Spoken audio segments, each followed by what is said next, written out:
Continuamos con la Cátedra de Integración para el Desarrollo de Centroamérica, bajo la coordinación del doctorado en Ciencias Económicas y de la maestría en Economía para el Desarrollo de la Facultad de Ciencias Económicas de la Universidad de El Salvador.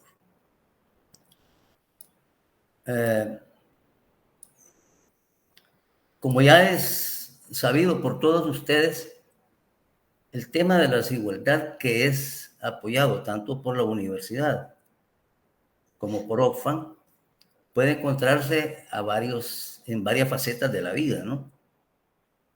Por ejemplo, ahora entre la población que está vacunada o no está vacunada contra el COVID,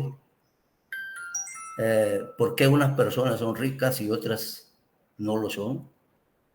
¿Por qué unos países logran desarrollarse y otros continúan en el subdesarrollo?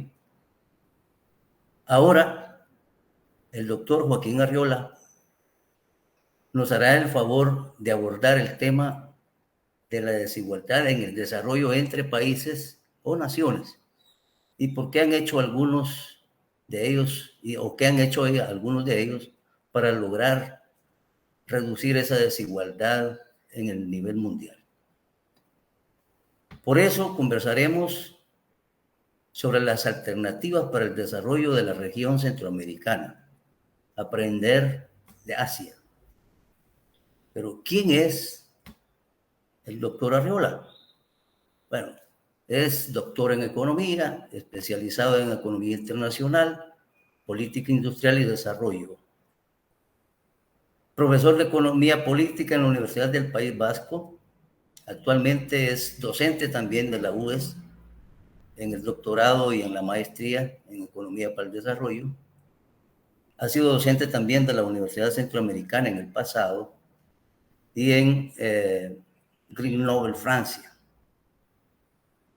Entre 1990 y 95 fue director de la Escuela de Formación Sindical Centroamericana de la Fundación Paz y Solidaridad Serafín Aliaga, contribuyendo a la creación de un centro que conocimos aquí, el Centro de Estudios para el Trabajo, CENTRA, y también de la Fundación Nacional para el Desarrollo, FUNDE. Como resultado de su actividad investigadora, ha producido una cantidad bastante significativa de libros, traducidos tanto publicados en España, Francia, Italia, Grecia, Costa Rica, El Salvador, Cuba y Bolivia. Posee una amplia experiencia como consultor en la administración pública y de las organizaciones internacionales. También como articulista en medios de comunicación social impresos. Algunas publicaciones del doctor Arriola son, por ejemplo, Antropología del Trabajo Precario.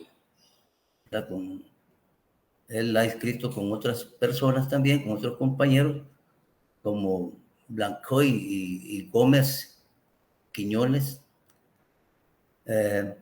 También ha publicado El trabajo humano, principio de vida, fuente de derechos. Global Financing, Bad Medicine for Developing Countries, en Frag Unger, en Road, Nueva York.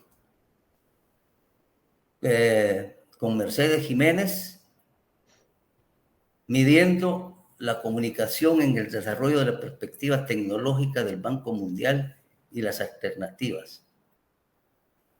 Con Luciano Basapoyo y Rita, la ventana, bueno, aquí voy a hacer una traducción al español, ¿verdad? Que se llama Cerdos, ¿verdad? Venganza de los cerdos por un sistema de programa alternativo. Salir de la UE y del euro, construir el espacio euro-mediterráneo. Está más o menos. Bien traducido, sí. Está bien. Con Luciano también ha producido Tratado de Crítica, bueno, es otra traducción que voy a hacer aquí, libre, por supuesto. Tratado de crítica de políticas para la gobernabilidad de la economía. Reindustrialización de España es otro libro, artículos también que él ha escrito. La globalización, fase superior del imperialismo, con Luciano también y Rita.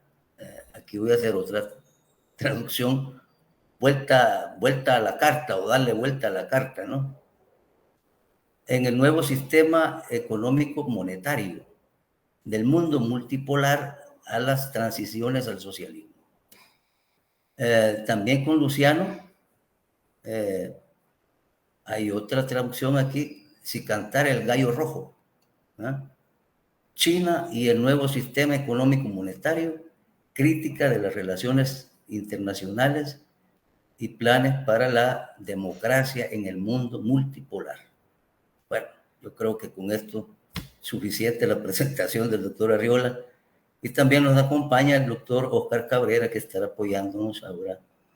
Ahora está en el otro plan, ¿verdad? Él, y nos estará apoyando en las respuestas, en las preguntas y respuestas. Así es que muy bienvenido, doctor Arriola. Los dejo con el doctor, ya no le quito más tiempo, está interesante la temática. Bienvenido. Muchas gracias por la presentación y sobre todo por la publicidad que ha hecho de mis últimas publicaciones, que espero después de esta charla tengan una amplia difusión en El Salvador y en Centroamérica. Incluso ya veremos si conseguimos traducir algunos de los últimos textos que, como acabo de decir, están en italiano. Bien, se trata de hablar de hasta qué punto la experiencia del desarrollo de Asia es susceptible de enseñar algunas lecciones para Centroamérica y El Salvador. Bueno, lo primero que habría que decir, sin duda, es que antes de sacar cualquier tipo de lección, lo primero que tenemos que tener claro es qué entendemos por desarrollo. Por cierto, que este concepto que tiene una difusión muy, muy amplia y parece un concepto de toda la vida en América Latina, no es, sin embargo, tan antiguo. La idea del desarrollo, tal como se entiende desde organismos como la CEPAL o desde el análisis estructural o incluso desde la teoría de la dependencia o el marxismo, es un concepto relativamente reciente.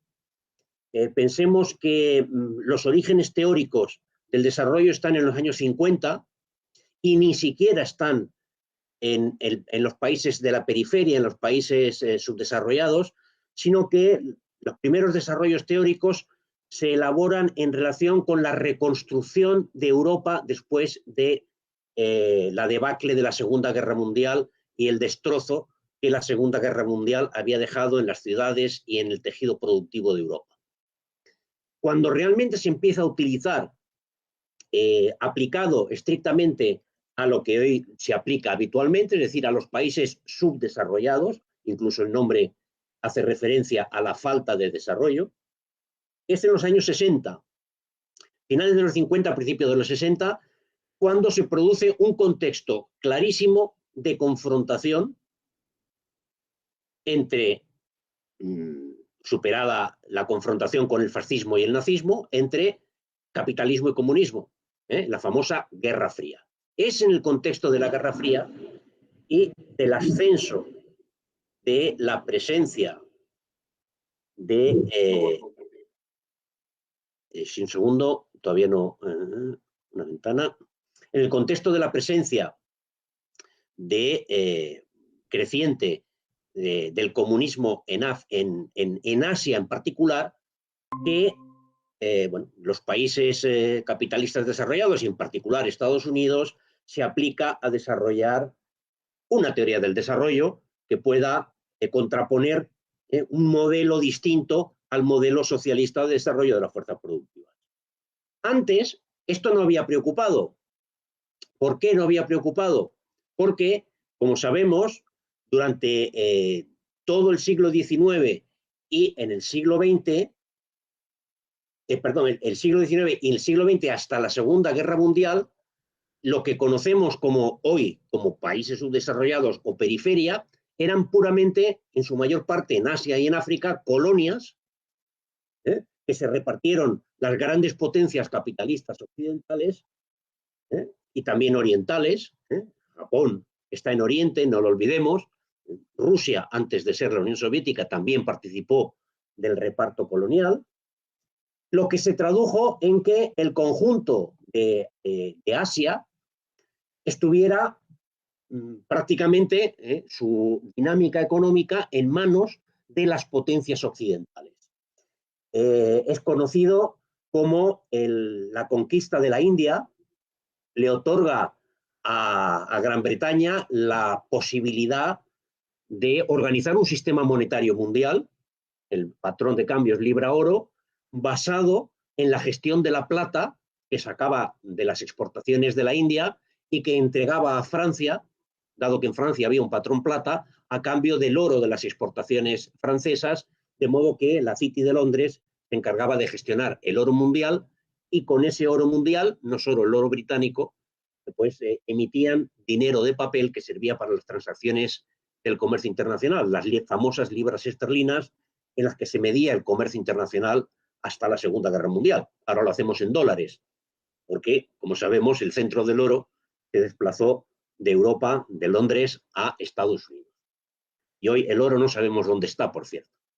Bien, esta evolución hacia el colonialismo creciente no planteaba ningún problema de desarrollo. Recordemos que Asia es apetecida por las potencias europeas desde mucho antes de la aparición del capitalismo. Incluso podríamos decir que una gran parte del territorio asiático, antes de la llegada de los europeos, también estaba sometido a ciertas relaciones de dominación imperial. Por un lado, China tenía una influencia en todos los países, en gran parte de los países de su entorno, en lo que hoy llamamos el sudeste asiático, Indonesia, Filipinas, Malasia, Indochina, lo que era la antigua Indochina en la época de los franceses, es decir, Vietnam, Laos, Camboya. La India también tenía una influencia importante, y lo mismo Persia, que dominaba lo que sería el Asia occidental. Bien, cuando llegan los europeos, pues la primera llegada en el siglo XVI de los españoles, que incluso dan el nombre de un rey español a uno de los países más importantes de Asia por población, como es Filipinas, recibe ese nombre del rey Felipe II. Esto es todavía una época precapitalista, con lo cual las relaciones de producción de los imperios y los territorios sometidos a los imperios asiáticos no se ven alteradas por la llegada de los españoles en una medida significativa, pero la cosa empieza a cambiar cuando en el siglo XVII llegan los holandeses, que empiezan a traer relaciones de tipo capitalista y pasan a dominar lo que hoy es Indonesia. Todavía se amplía mucho más en el siglo XVIII y XIX, con la llegada de Inglaterra, y como sabemos, la segunda mitad del siglo XIX es el proceso de dominación, que no llega a ser de colonia en sentido estricto, pero que en la práctica supone la sumisión de la antigua gran potencia colonial asiática, que es China, a una coalición de 5 grandes naciones europeas, Estados Unidos, Inglaterra, Francia, que pasan a dominar, con ello, prácticamente todo el continente asiático. También hay que recordar, y esto es importante, que la única potencia que fue capaz de resistir esta penetración del capitalismo europeo y de dominación del capitalismo europeo fue Japón, que logró hacer una revolución burguesa y acabar con un sistema feudal muy parecido a las revoluciones que existieron, por ejemplo, en Francia a finales del siglo XVIII. Pues un siglo después se hace en Japón. Japón logra defender su territorio, inicia un proceso acelerado de industrialización y, como tal potencia industrial, también se convierte, antes de ser tradicionalmente un vasallo de China, a ser o un territorio tributario de China en muchos periodos de la historia antigua, ser una gran potencia colonizadora también en finales del siglo XIX y sobre todo principios del siglo XX. Bueno, también sabemos que en la transición del XIX al XX,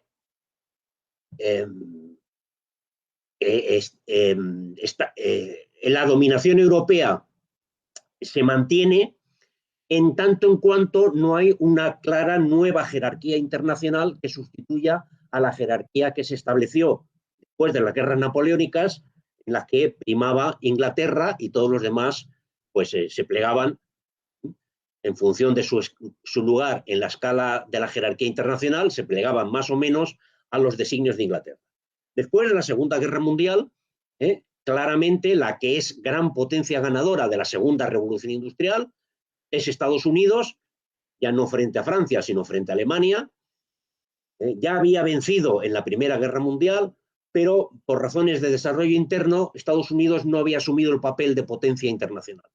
Sí lo hace después de la Segunda Guerra Mundial y, por tanto, la evolución de Asia se ve condicionada por la voluntad de Estados Unidos de iniciar un proceso de descolonización.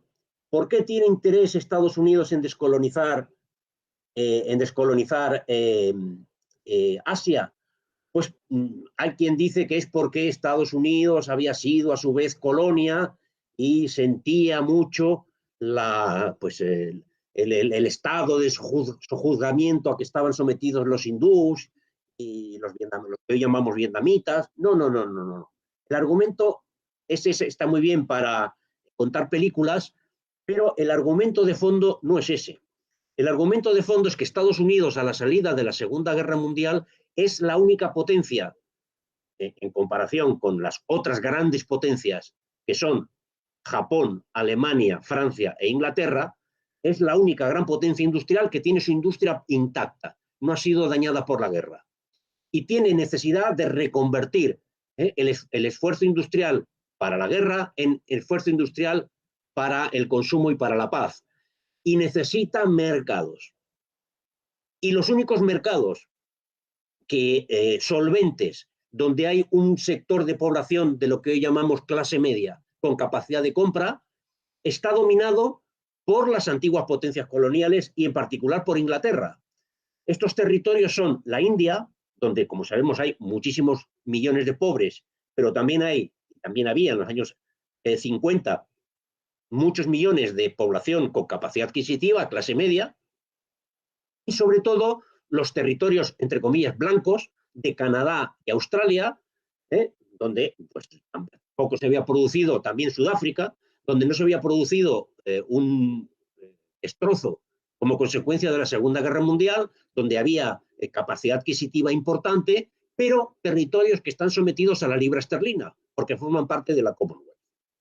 Por tanto, el proceso de descolonización que se inicia en África y en Asia no está vinculado a esta cultura anticolonial norteamericana, sino a la necesidad de suprimir el monopolio comercial que tiene Francia con África Occidental y que tiene con Indochina, y que tiene Inglaterra con África Oriental, con la India, también con los países independientes de la Commonwealth, Canadá, Australia, Nueva Zelanda. ¿Para qué? Para que las mercancías norteamericanas puedan entrar en esos mercados y se paguen en dólares y no en libras esterlinas o en francos franceses. Al mismo tiempo, es significativo y forma parte del proceso que se inicia después de la Segunda Guerra Mundial. Una parte importante del territorio mundial había desaparecido del mercado después de la Primera Guerra Mundial porque se había convertido en el primer país socialista o comunista, como lo queramos llamar, la Unión de Repúblicas Socialistas Soviéticas. Y el influjo que tiene este proceso de transformación revolucionaria del modo de producción, que intenta proyectarse en primer lugar hacia Europa, fracasa, sin embargo tiene una gran proyección hacia el tercer mundo y en particular hacia Asia. En el año 45, una parte de Europa se integra en el bloque socialista, es decir, desaparece del mercado capitalista como consecuencia de los acuerdos de reparto de Europa entre Estados Unidos y la Unión Soviética, los vencedores de la Segunda Guerra Mundial. Pero hasta ahí estamos hablando de la Segunda Guerra Mundial. Pero en el año 49, China también expulsa a las fuerzas burguesas que se tienen que refugiar, revolucionarias burguesas, que se tienen que refugiar en Taiwán, y se convierte en la segunda gran potencia comunista del planeta. En este momento, prácticamente la cuarta parte del suelo, porque en el mar pues no hay gente viviendo, hay muy poca, es la cuarta parte del suelo y más de un tercio de la población mundial que ha desaparecido del mercado capitalista. Y todavía, si lo vemos en términos asiáticos en sentido estricto, que es donde más se desarrolla esta tendencia, pues de pronto, a mediados de los años 50, 5 años después, en Corea se produce también una revolución comunista y en ese momento Estados Unidos tiene que decidir frenar esta desaparición de territorios importantes para su mercado, no solamente mediante la descolonización y forzando a sus aliados a dar la independencia a la India y en los años 60 todos los países, todos los territorios que tienen como colonias en África, sino que tiene que intervenir también militarmente. La guerra de Corea es la versión caliente de la Guerra Fría, o el inicio de la versión caliente de la Guerra Fría. Hay quien dice que, bueno, en realidad la versión caliente empezó en Grecia por decisión de Churchill, que logró frenar el crecimiento del movimiento partisano comunista, pues eliminando a unos cuantos decenas de miles de comunistas. Pero de forma abierta es la Guerra de Corea el inicio de la versión caliente de la Guerra Fría. Pero es que Estados Unidos y sus aliados no ganan para sustos porque poco después del conflicto de Corea, menos de 10 años, menos de una década después, el comunismo se extiende por Indochina. Inglaterra, Estados Unidos había logrado que los franceses pues abandonaran sus posesiones en el territorio, pero ¿qué es lo que ocurre? Pues que Vietnam también es el Partido Comunista el que toma el poder. Y de nuevo Estados Unidos tiene que intervenir militarmente para intentar frenar la expansión del comunismo por Indochina, que de Vietnam se extiende a Laos y a Camboya. Bueno, en esta intervención, que tiene un aspecto militar, también hay un desarrollo de, valga la redundancia, de ideas económicas que se concretan precisamente en las teorías del desarrollo.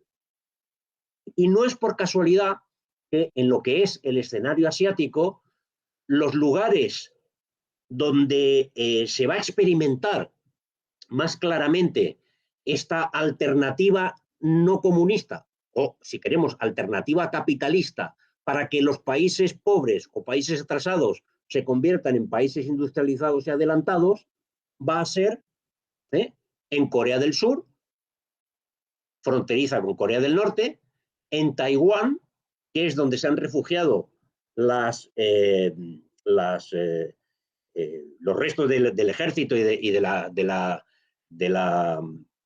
las instituciones del Kuomintang, de las instituciones burguesas, en Hong Kong, que sigue siendo en ese momento todavía colonia de Inglaterra, y en Singapur.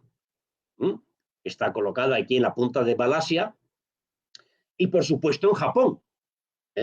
No hay que perder de vista que el esfuerzo de reconstrucción que se hace en Europa con el Plan Marshall y la creación del mercado común es un intento de frenar la expansión de esta mancha negra hacia Europa occidental, y el plan de MacArthur en Japón pasa por una reconstrucción acelerada de su capacidad industrial. ¿Para qué? Pues para ser también un contramodelo a la expansión de esta mancha negra que aquí vemos cómo se extiende por Asia.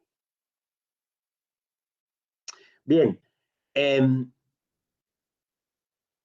una segunda fase, una vez que la guerra de Vietnam ha sido perdida por Estados Unidos, ha sido ganada por el Vietcong, todo Indochina se convierte prácticamente, salvo Tailandia, en países comunistas, hay una segunda ola de modelos de desarrollo en Asia, de nuevo, en un intento de frenar, de nuevo, insisto, esta mancha negra, que la podemos poner roja, pero yo creo que negra es más explícito porque significa que lo fundamental es que es un territorio en el que ya no se puede producir ni vender en términos capitalistas. Esta segunda ola, de nuevo, no es por casualidad, incumbe a todos los países, o los países que están en condiciones de hacerlo y que están, de nuevo, con fronteras marítimas, o terrestres, pero vinculados a este desarrollo, de la mancha negra, y que son fronterizas e intentan frenarlo. En Europa también Turquía sufre o experimenta en los años 60-70 un desarrollo industrial considerable de la mano de Estados Unidos, que llega incluso a introducirlo en la OTAN, en el frente militar de los países europeos y norteamericanos de defensa frente al comunismo. Esta segunda ola implica a Tailandia, a Malasia, a Indonesia y, hasta cierto punto, a Filipinas. Bien, ¿en qué consiste el desarrollo de estos territorios? Pues mucho se ha hablado sobre los nuevos países industrializados, a los de la primera ola, a los que se llamaba los dragones, a los de la segunda ola, a los que se llama los tigres, o al revés, me da igual. ¿Qué es lo que nos encontramos en estos casos? En primer lugar, el apoyo implícito y explícito de los Estados Unidos. Por ejemplo, el país que tiene de todos estos un nivel de desarrollo medido por la renta por habitante y por las condiciones de vida más grande de todos es Singapur. Singapur es una isla, está al sur de Malasia, en la que hay 5 o 6 millones de habitantes, no recuerdo exactamente en este momento, igual son 7, no lo sé. Digamos, una población un poco mayor a la que puede haber en estos momentos en El Salvador. Pero Singapur es la sede de la mayor refinería del mundo, propiedad de ExxonMobil, es decir, la antigua Standard Oil, es decir, la empresa petrolífera de los Rockefeller. No es por casualidad que ExxonMobil tiene ahí su refinería más grande del mundo, y no en Estados Unidos, o en Arabia Saudí, o en Nigeria, países donde extraen petróleo, o en México, países de donde extraen petróleo para exportarlo a Estados Unidos. Es porque forma parte del proyecto de industrialización acelerada que se aplica en estos territorios para intentar ofrecer un contramodelo. En territorios más extensos como Corea y Taiwán, un elemento central en el proceso de industrialización de estos territorios fue la revolución agraria. Las revoluciones agrarias resistidas por Estados Unidos en otros muchos países, cuando se han intentado poner en marcha, y que permitieron tanto a Taiwán como a Corea del Sur incrementar sustancialmente la productividad agrícola, aumentar sustancialmente la autosuficiencia alimentaria y liberar enormes recursos para iniciar el proceso de desarrollo industrial. Obviamente también hay como elementos centrales en el proceso de construcción de estos nuevos países industrializados, planificación. El caso más conocido es el de la dictadura de Park Chung-hee en Corea. Recordemos, por ejemplo, allá por el año 63-64, una misión del Banco Mundial llegó a Corea porque el gobierno coreano quería implantar una siderurgia integral. El informe que hizo el Banco Mundial fue negativo. Decía que en Asia había y en el mundo un exceso de producción de acero, que no había necesidad de construir una nueva siderurgia integral y que mejor se dedicara Corea a desarrollar su industria textil y la industria del juguete, en fin, aquellas tipos de industrias ligeras de consumo sobre las que se sustenta el desarrollo industrial en muchos países, por ejemplo la India y otros. ¿Qué es lo que hizo el dictador coreano? Engavetó inmediatamente ese informe e hizo justo lo contrario de lo que le pedían el organismo internacional, es decir, financió con recursos públicos una siderurgia integral que fue la base de la materia prima, el acero, que se necesita para después montar en una industria naval, una industria del automóvil, una industria de los electrodomésticos, sobre la base de la creación de grandes empresas, grandes conglomerados, los chaebol, cuyos nombres todos conocemos, Daewoo, Hyundai, LG, Lucky Goldstar. Bien, en Taiwán lo mismo. Realmente la llegada de las fuerzas continentales a Taiwán fue una auténtica invasión. La población que vivía en Taiwán era población agrícola, bastante atrasada incluso para los términos generales de China, pero los que llegaron, que era la burguesía, eran sectores profesionales, intelectuales, ocuparon la isla, ocuparon el poder de la mano de Estados Unidos, por supuesto, y iniciaron una revolución agrícola y con apoyo norteamericano iniciaron un proceso de desarrollo industrial. Traían algo muy importante, que es el conocimiento. Así como Corea tuvo que desarrollar su propio conocimiento, estas élites académicas y técnicas chinas lo traían, en cierto modo, incorporado. Por tanto, ciertamente, revolución agraria, planificación industrial, presencia fuerte del Estado, apoyo internacional, por supuesto, y un contexto de confrontación este-oeste, de Guerra Fría, que debilita la capacidad de presión que pueda tener el aliado principal, es decir, el amigo americano, para frenar aquello que en algunos momentos pueda no gustarles del desarrollo industrial de estos países.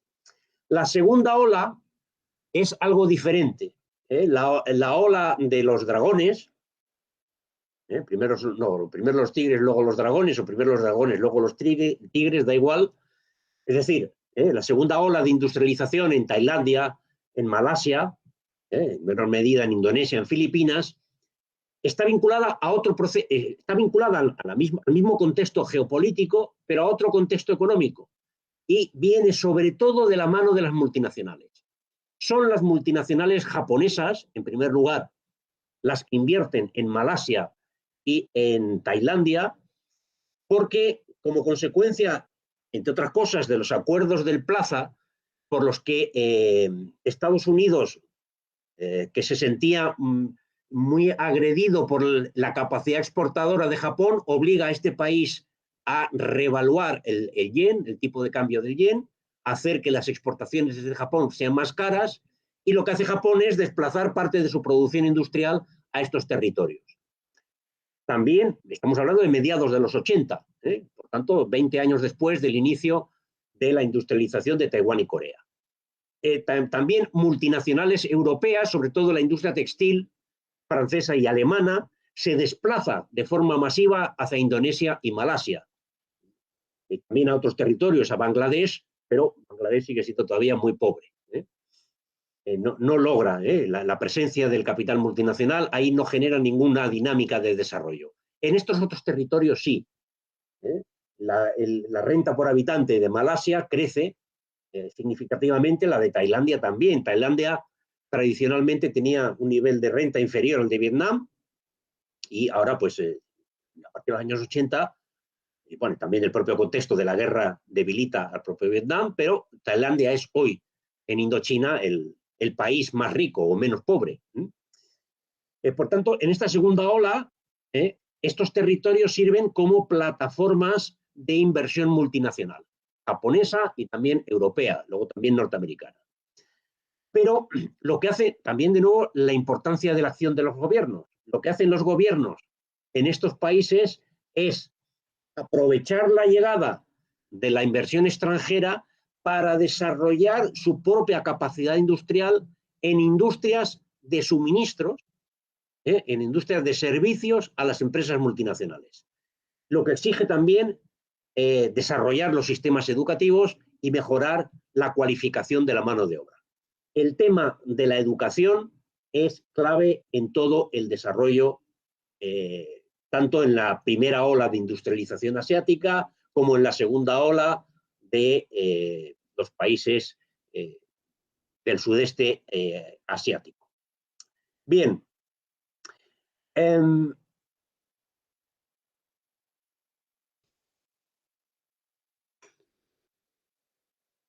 este mapa podemos ver la evolución desde mediados de los 90 hasta hoy,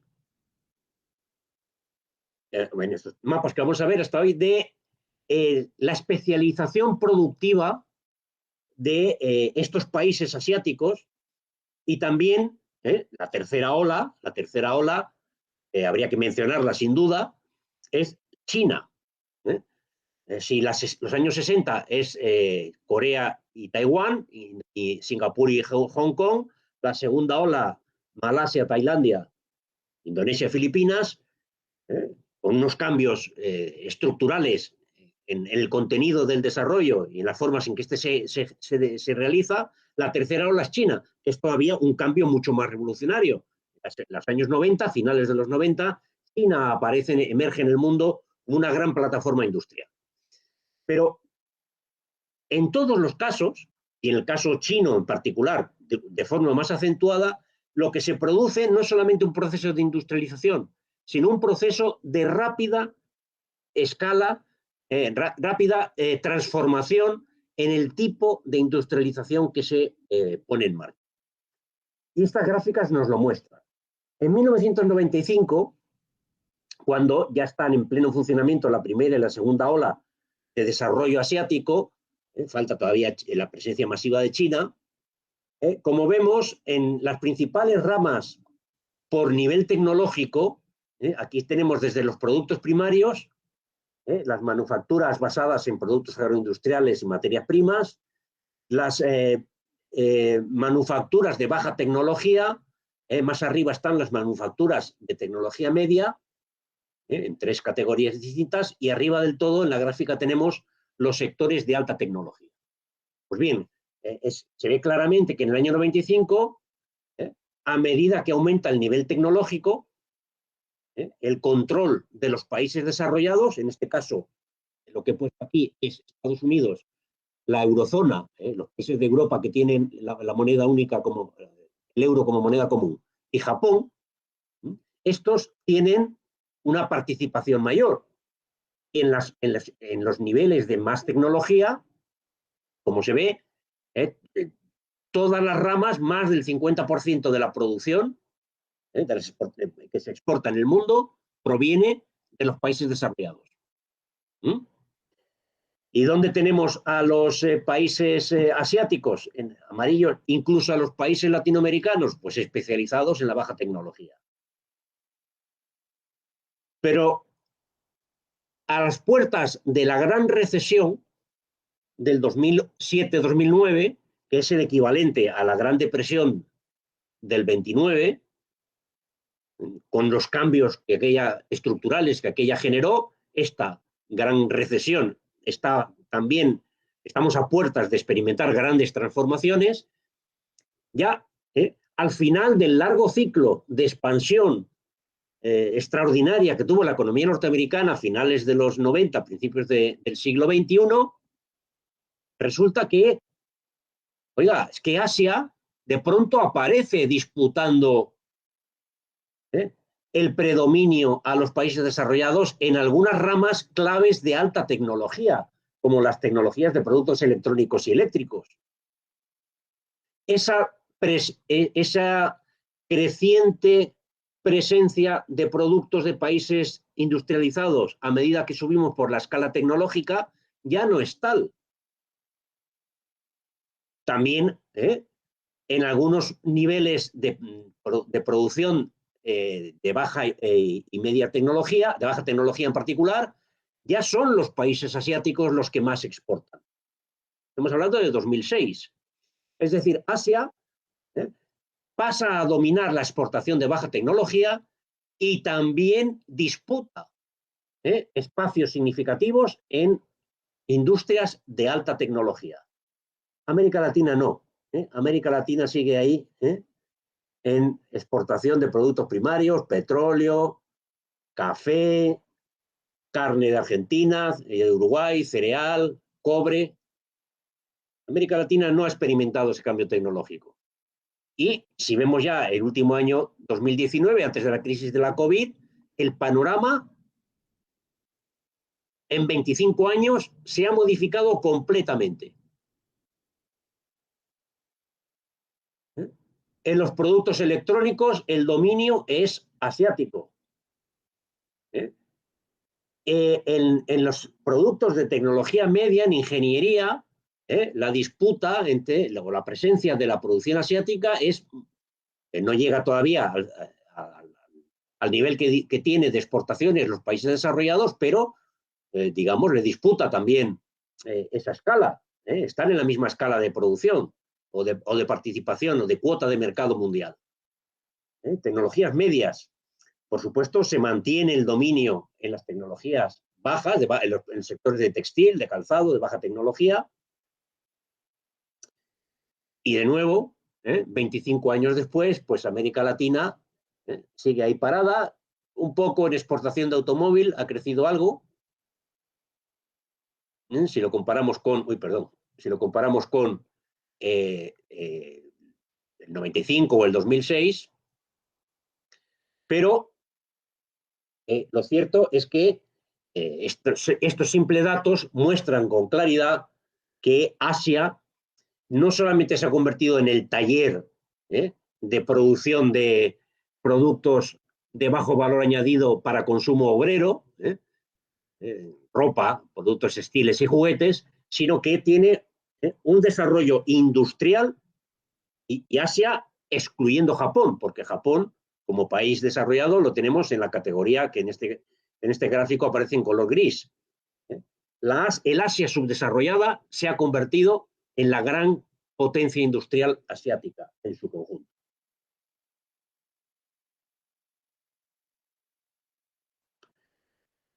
Esta gráfica nos presenta el agregado, simplemente para que veamos la evolución desde el año 95 hasta hoy. Vemos que América Latina pues está ahí paradita, en el conjunto de las exportaciones industriales, incluso sufre un retroceso en el siglo XXI. No pasa de representar el 3-4% de las exportaciones industriales mundiales. Los países más desarrollados, bueno, en este caso siempre Estados Unidos, la eurozona, euroárea y Japón, que todavía a mediados de la última década del siglo XX representaban cerca del 60% de las exportaciones mundiales de productos industriales, hoy están por debajo de la mitad. En el año 2020 fueron el 39% de las exportaciones industriales. En el 2020, Asia, en su conjunto, el Asia subdesarrollada, sin Japón, ya exporta más productos industriales que estas tres grandes regiones capitalistas desarrolladas, Estados Unidos, Japón y la eurozona. Y en este crecimiento, ciertamente, China irrumpe con fuerza en el siglo XXI, es este color dorado oscuro, pero el resto de los países asiáticos también tienen una presencia y una participación tan importante como la pueda tener China, todos ellos en conjunto, en el proceso de producción y de exportaciones industriales de los países desarrollados. Bueno.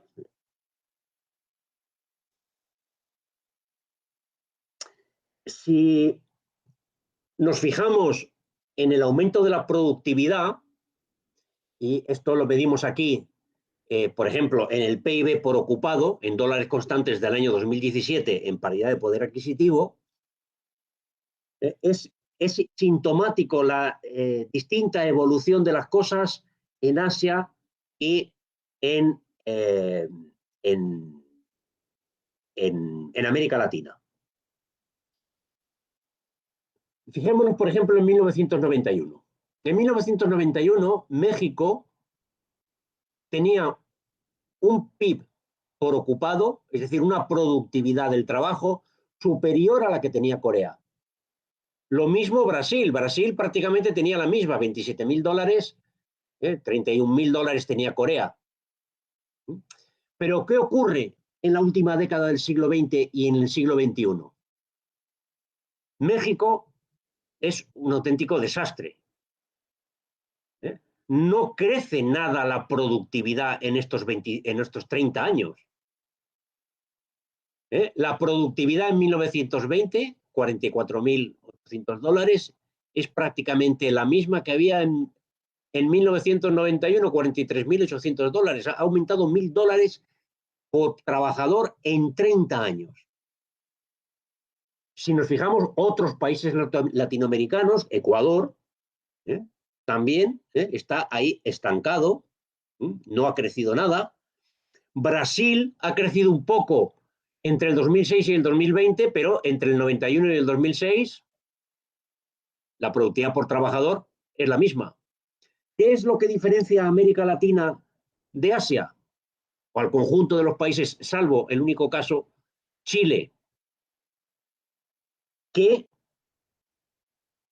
en la última década de los años del siglo XX y en las primeras décadas del siglo XXI, los países asiáticos están experimentando una acelerada transformación de su base productiva. Están realizando un importante cambio tecnológico. Están acelerando el desarrollo de sus fuerzas productivas. Mientras que América Latina se ha quedado en el patrón cambiando su patrón de especialización. Mientras que América Latina se ha quedado en su patrón tradicional. Como vemos, pues en el conjunto de los países con cierta base de exportación industrial hay dos tipos de países, igual que en América Latina. Aquellos que tienen un nivel de renta por habitante, perdón, de PIB por ocupado, de productividad, que está, digamos, por encima de los 25 o 30.000 dólares, y los que están por debajo de sus 25 o 30.000 dólares. Bueno, pues también aquí hemos escogido algunos países. En el caso de Centroamérica, Costa Rica entraría en la primera categoría. Vemos que además entre el año 2006 y el 2020 aumenta sustancialmente su productividad del trabajo. Pues Salvador aparece en el grupo de los segundos países. Salvador tiene una renta por habitante de partida, 15.500 dólares, muy superior a la que tenía la India. 3 veces a la productividad del trabajo que tenía la India en 1991. Y hoy, la de la India, 19.200 dólares, es muy cercana a la que tiene hoy El Salvador. A ver, que si consigo verlo, que es de 22.500 dólares. Es decir, Vietnam lo mismo. Vietnam tenía un punto de solamente 3.600 dólares de productividad del trabajo por trabajador, de valor añadido generado en el 91, y hoy ya tiene el nivel que tenía 25 años después, el nivel que tenía El Salvador en 1991. 15, casi 14.500, tendiendo hacia los 15.000 dólares por habitante. Insisto, por trabajador. Esto es productividad del trabajo. Bueno, pues ese dinamismo, donde es más brutal, es en el país que hoy en día es difícil. El Banco Mundial todavía lo sigue denominando como país en desarrollo, pero que ya es a todos los efectos un país desarrollado, que es Corea. Cuando se produjo la crisis de la siderurgia en Europa, en España, por ejemplo, en el País Vasco, el gobierno buscó entre algunas multinacionales, alguna que viniera pues, a poner una planta de producción en el País Vasco para sustituir de alguna forma esa decadencia de la siderurgia integral. Y Daewoo vino y puso una planta en Vitoria, pero no puso una planta de automóviles, que es como quería el gobierno vasco, puso una planta de microondas, microondas y otros pequeños electrodomésticos. Los salarios que cobraban los trabajadores españoles en esa planta son inferiores a los que cobraban los trabajadores coreanos en Corea. Es decir, que tiene ya niveles salariales superiores a los de muchos países desarrollados. En concreto, todos los del sur de Europa, con excepción de Italia, y todos los del este de Europa. Corea está más desarrollado que la mayor parte de Europa. El resto sí, podemos seguir considerándolos países en desarrollo, pero insisto que a diferencia de la mayor parte de los países latinoamericanos, el drama mexicano es para pensarlo más de una vez, es francamente el peor comportamiento de todos en todo este conjunto de países, y China es el que muestra un nivel, ya se ha colocado el nivel de Tailandia, pero que es el nivel de Tailandia es el nivel de Colombia y de Brasil, el nivel de productividad del trabajo. Es decir, que China ya no es el país atrasado y Tailandia, por supuesto, tampoco, por muy peculiar que pueda seguir siendo su monarquía. Bien, ya he señalado, creo que me estoy extendiendo el tiempo, no sé si tengo mucho tiempo más, pero voy a señalar algunos datos comparativos que nos permiten identificar algunas de las cosas que se hacen en estos países asiáticos y que, bueno, pueden iluminar un poco de lo que habría que hacer en Centroamérica, que se quiere iniciar un proceso de desarrollo que, insisto, es no solamente un proceso económico, sino que tiene que tener también las condiciones políticas adecuadas para que se pueda dar. Bueno, aquí tenemos los principales datos de la base de datos del Banco Mundial, en los indicadores de desarrollo mundial, en los que se muestra el esfuerzo económico. Son los indicadores en los que aparece una cifra como porcentaje del PIB. Porcentaje del PIB. Bien, ¿qué es lo que vemos? Y he puesto Costa Rica y El Salvador y los principales países, tanto del primer nivel, Corea, Malasia, como del segundo nivel de desarrollo, China, Filipinas, Tailandia. Bueno, ¿qué es lo que vemos? Que el peso de la agricultura en Centroamérica, en el caso pues es similar al que tienen los países asiáticos, incluso más avanzado, el peso de como el país más avanzado, que es Corea, donde representa únicamente el 1,6% del PIB, mientras que en el resto de los países anda entre el 7 y el 12. Bueno, pues en Centroamérica es entre el 4 y el 5. Ahí no va mal la cosa. Pero donde hay un atraso considerable es en la industria. El peso de la industria, en El Salvador, 25% del PIB, en Costa Rica el 20%, y en todos estos países es más de un tercio. El único Filipinas, pero no es por casualidad que Filipinas es el más atrasado de toda esta serie. Es decir, el desarrollo sigue siendo desarrollo de la industria. Si no hay desarrollo industrial, es muy difícil llevar adelante un proceso de transformación productiva. El peso de los recursos naturales es pequeño en todos. Ahí se podría decir que Malasia es el único que ha aprovechado la riqueza forestal en su caso y también de petróleo para ayudar al proceso de desarrollo, pero que no es imprescindible disponer de materias primas que poder volcar al mercado mundial para obtener divisas con las que poder realizar el proceso de desarrollo, porque la mayor parte de los países asiáticos, y en Corea en particular, no exporta nada. El peso de las rentas petrolíferas o de las rentas del gas natural es prácticamente cero. El comercio es importante, por supuesto. En Malasia el comercio representa el 123% de las importaciones del PIB. ¿Por qué? Porque es base de multinacionales. Importan muchos componentes que se enriquecen, se les añade valor añadido y se vuelven a reexportar. Los niveles de el peso tiene, digamos, el sector exterior en Centroamérica es similar, incluso teniendo en cuenta las diferencias que hay entre unos países y otros, no está mal. El problema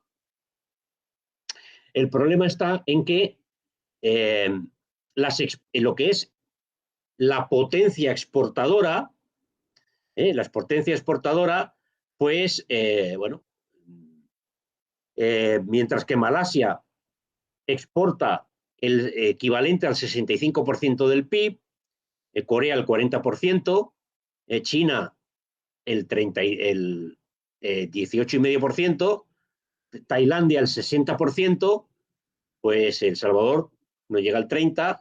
Bueno, en términos de estructura de exportaciones podemos decir que no hay grandes diferencias significativas. La diferencia significativa es que mientras que los niveles de exportaciones son homologables, el nivel de importaciones no. La dependencia del exterior hace que, en el caso de El Salvador, tenga un déficit por cuenta corriente, en la balanza de bienes y servicios, perdón, déficit comercial, que no se compagina con la tendencia a tener superávit comercial, que en este caso solo se manifiesta una tendencia similar en el caso de Filipinas, de nuevo, el país menos industrializado, menos desarrollado de todos los que tenemos en esta tabla. Malasia tiene exportación de maderas nobles y de petróleo. El Salvador tiene una fuente importante de divisas, que es la exportación de personas, muy superior a la que tienen el resto de los países, salvo, de nuevo, Filipinas, donde representan casi un 10% del PIB. En El Salvador representan el 21%.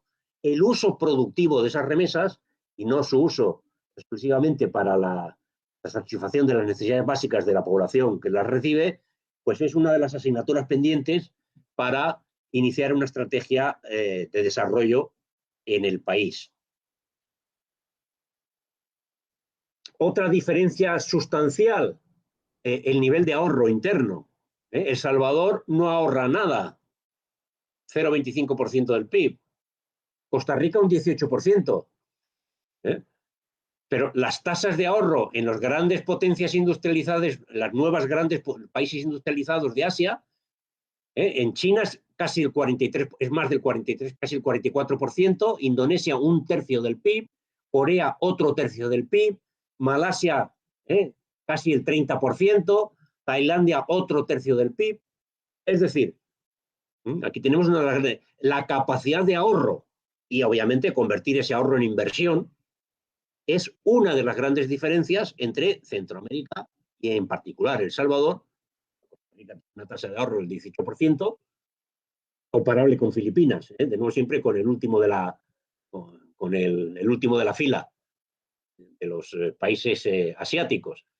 Pero esa capacidad de invertir pues es muy pequeña y eso se demuestra como efectivamente la formación de capital en Costa Rica o en El Salvador es el 16% del PIB, cuando en los países asiáticos es como mínimo el 25%, la cuarta parte del PIB. Y en los países más dinámicos, en China, supera el 40%. Es decir, sin una tasa hace... En Corea también era más del 40% en los años 60. Lo que pasa es que ya ha alcanzado un nivel de desarrollo y sigue siendo alta, pero 30%, pero en la formación de capital, pero ya no supera el 40%, pero desde luego con tasas de formación de capital de inferiores al 20% es imposible realizar un proceso de transformación productiva. Otras diferencias significativas, voy a ir terminando porque creo que me he extendido demasiado. Bueno, fijémonos en esta primera cifra. La cantidad de dinero que circula en las economías en relación al tamaño del PIB, al tamaño de la economía. En todos los países asiáticos, de nuevo siempre con la excepción de Filipinas, pero los que tienen mayor nivel de desarrollo, la cantidad de dinero en circulación en China es casi el 200% del PIB. En Corea es el 151% del PIB.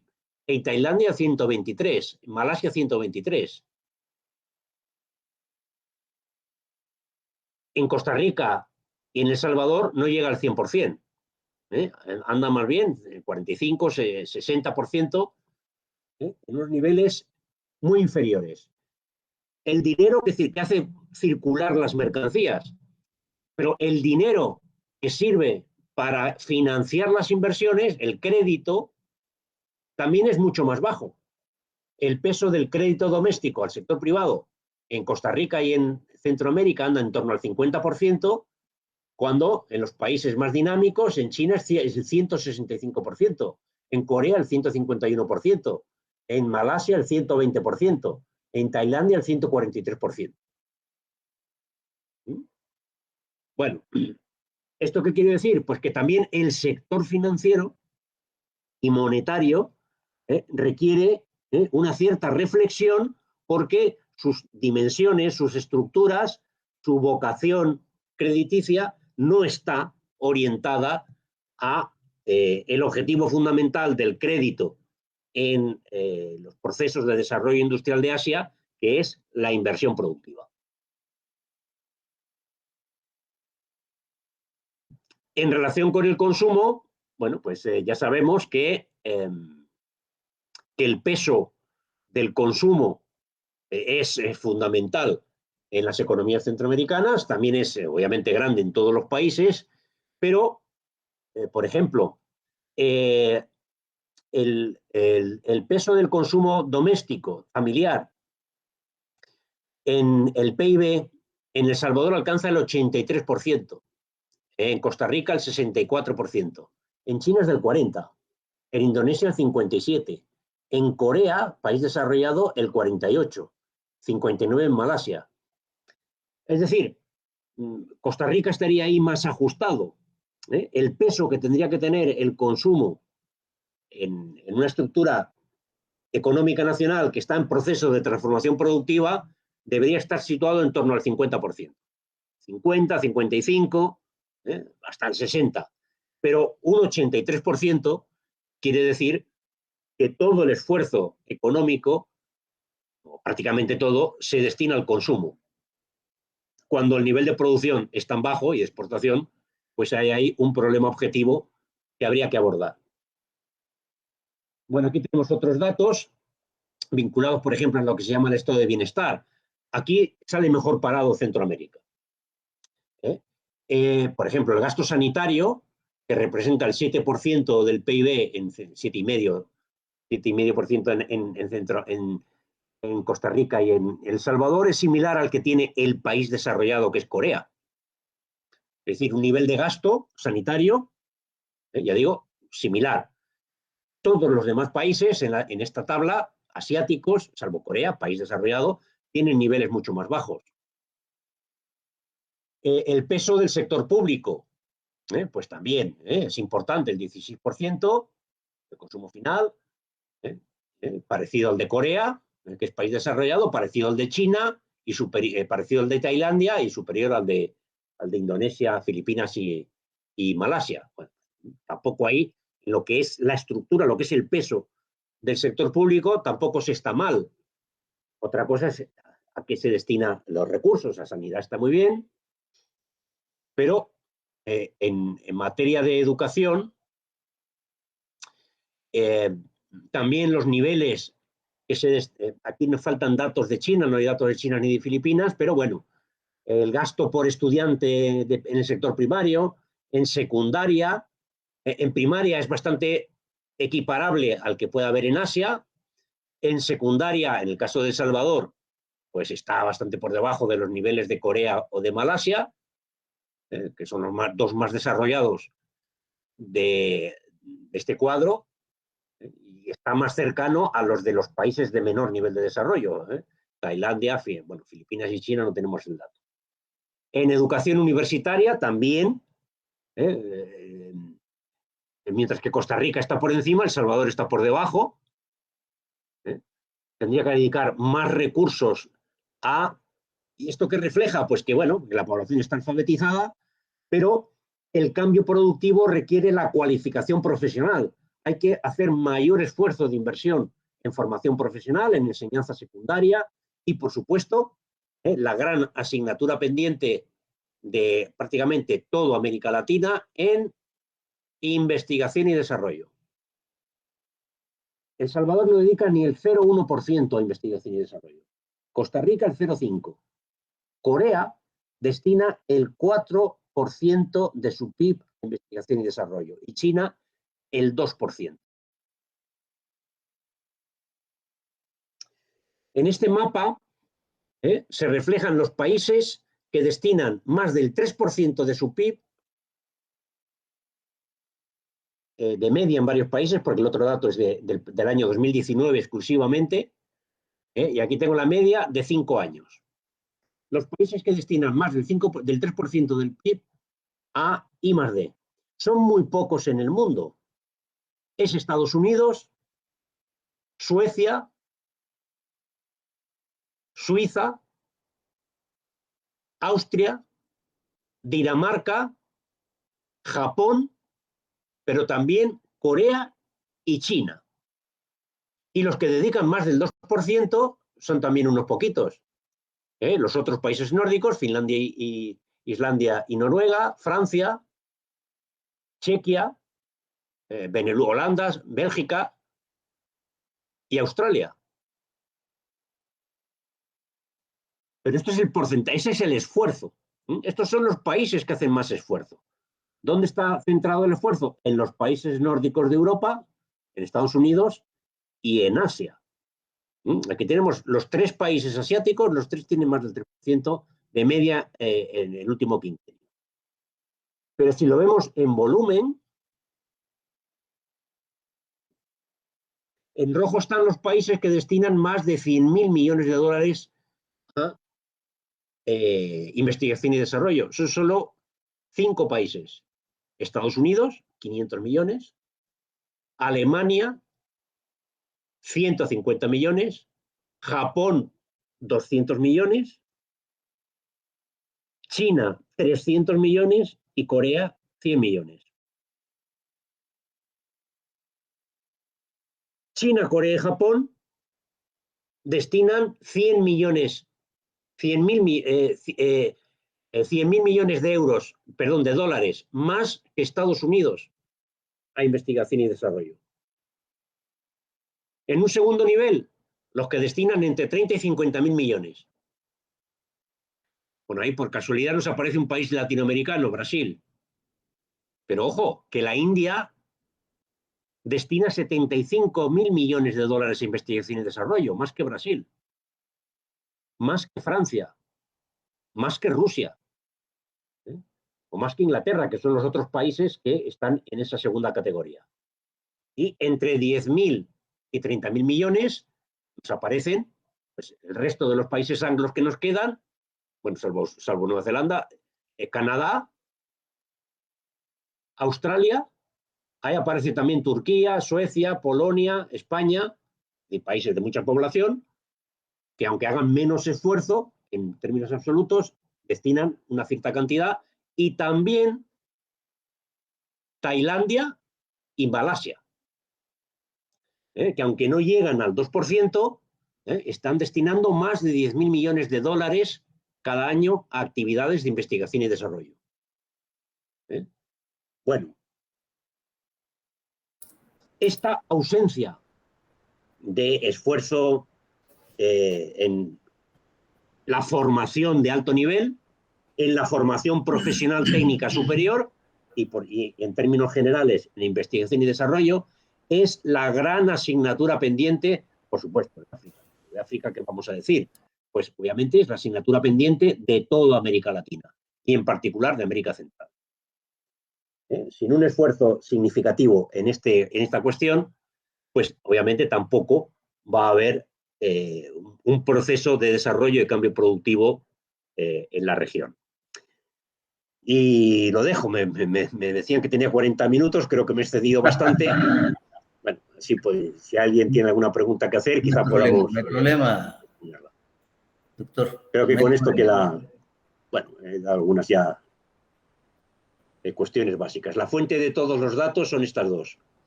Es el World Development Indicator, los indicadores del Banco Mundial, que se puede descargar en un archivo que tiene cientos de miles de datos de todos los países del mundo. Y para el comercio internacional y la contabilidad nacional está muy bien las estadísticas de la UNTAD, que también se pueden descargar en formato Excel y utilizar para hacer comparaciones y demás. Bueno, pues eso es lo que... más claro lo canta un gallo, ¿verdad? Me alegro que haya sido Siguiendo claro. por los gallos rojos. Eso es. Entonces ahora... No sé, Oscar. Quizás sí quisiera intervenir después de esta ponencia tan completa del doctor Joaquín Arriola. Más que todo, mencionar ciertos elementos que yo creo que es importante para la comunidad universitaria que nos ve pues en este momento.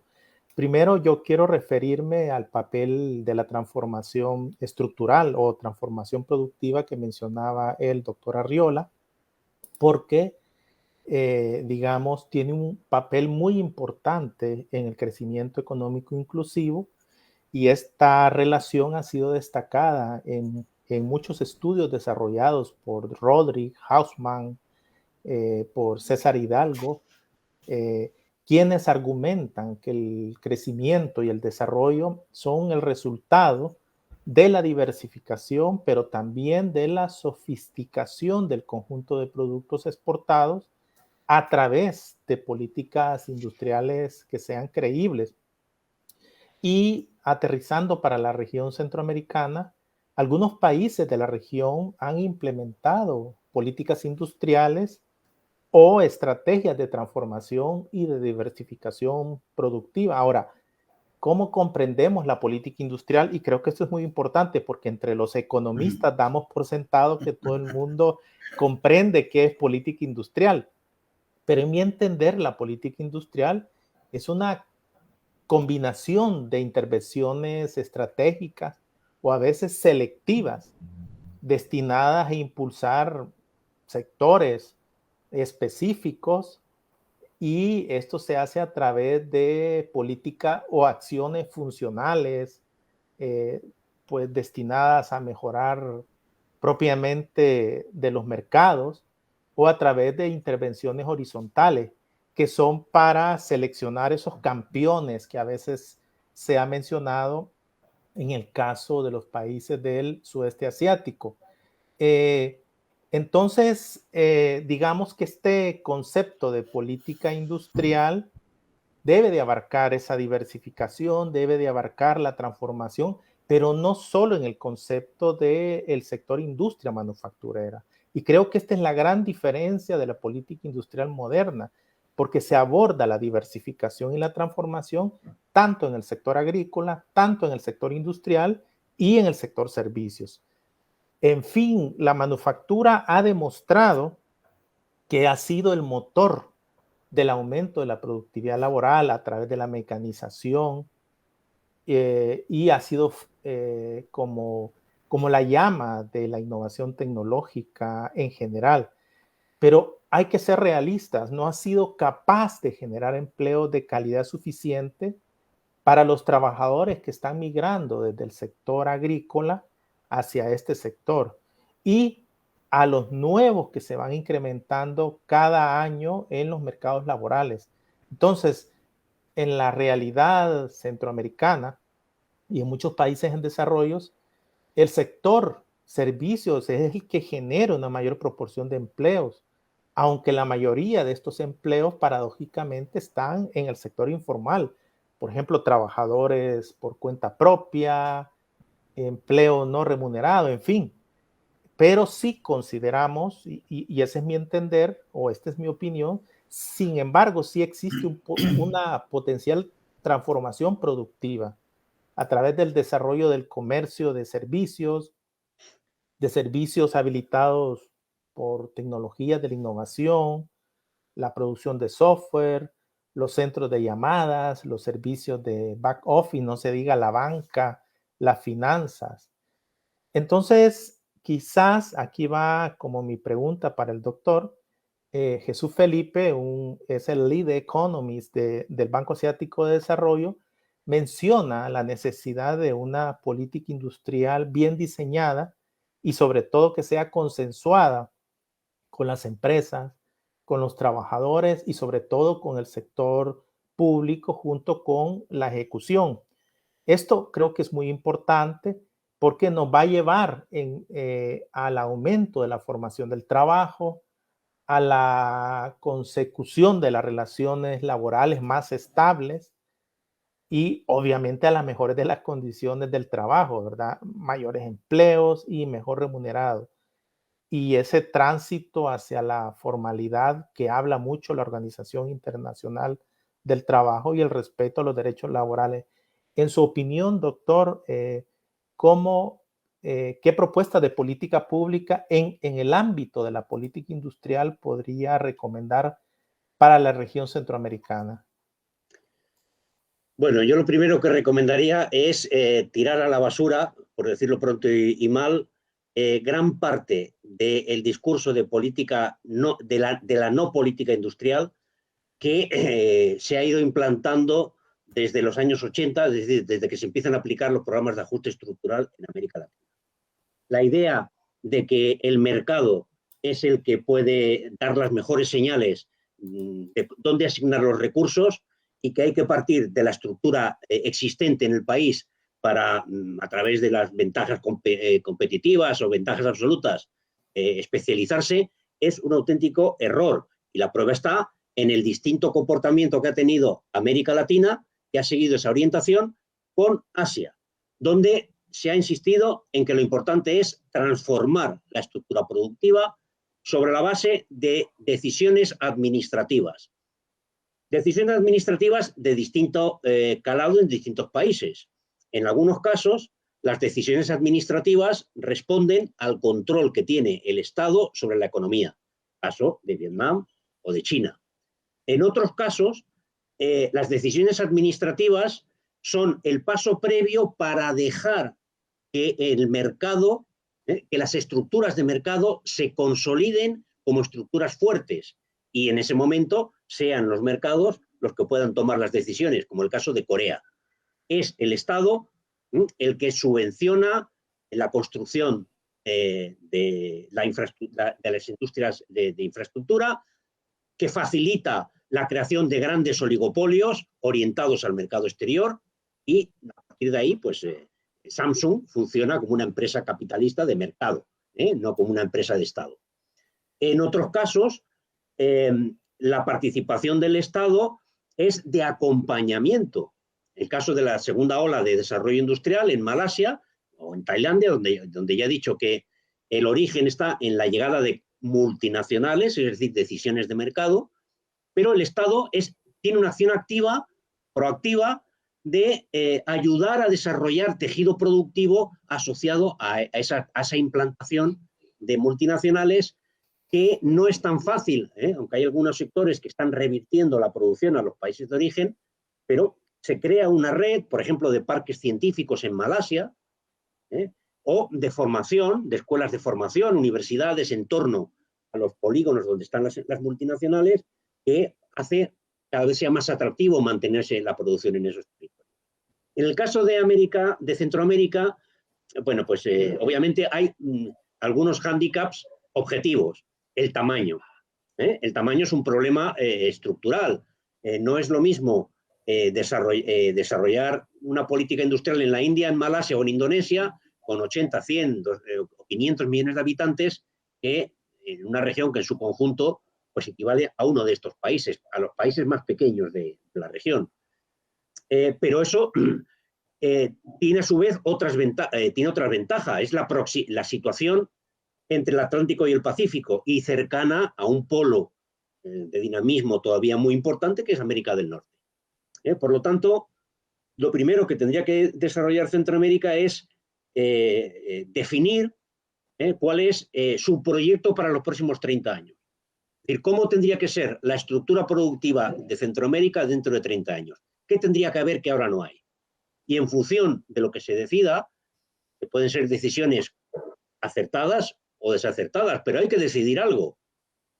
Hay que tener una visión. Que esa visión sea más ajustada a lo posible o que dé como resultado que se despilfarren recursos, eso no lo podemos saber por adelantado, pero sin visión no hay cambio productivo posible. ¿Que hay que desarrollar la agricultura? Por supuesto, la productividad agrícola es fundamental. Bueno, hay determinados productos susceptibles de venderse en los mercados capitalistas con valor añadido, pero eso también requiere industria. Es decir, la industria no es solamente producción industrial para la exportación, como ha señalado el doctor Cabrera, la industria también retroalimenta la agricultura, o la industria es clave para el desarrollar determinados sectores de servicios. Podemos desarrollar software, pero si no tenemos la fabricación de los chips que permitan aumentar la potencia para los programas que requieren más potencia que se están diseñando, pues habrá que importarlos.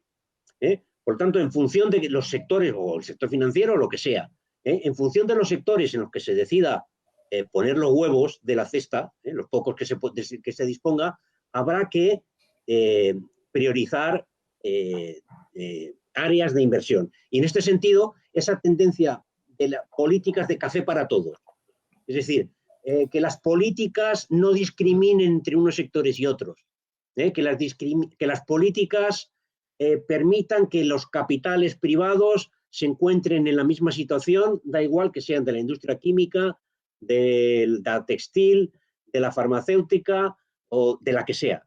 Yo creo que eso tiene graves limitaciones cuando no existe la base de partida, cuando no existe la infraestructura técnica y productiva mínima para que el mercado pueda actuar como tal. Los mercados se construyen, los mercados no existen. Y lo que tiene que hacer, en mi opinión, en los gobiernos de Centroamérica, primero, es crear Centroamérica, que todavía no existe, lo cual es un desafío político de gran magnitud en estos momentos, crear Centroamérica como un espacio de presión conjunto y decidir.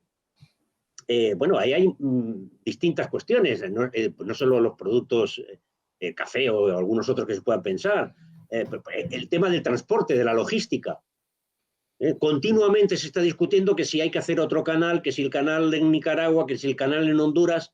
Bueno, eso requiere una planificación objetiva, consensuada entre los países de la región, cosa políticamente inviable hoy en día, pero si es inviable, quiere decir que no es viable el desarrollo a través de una vía en la que hay unas oportunidades clarísimas.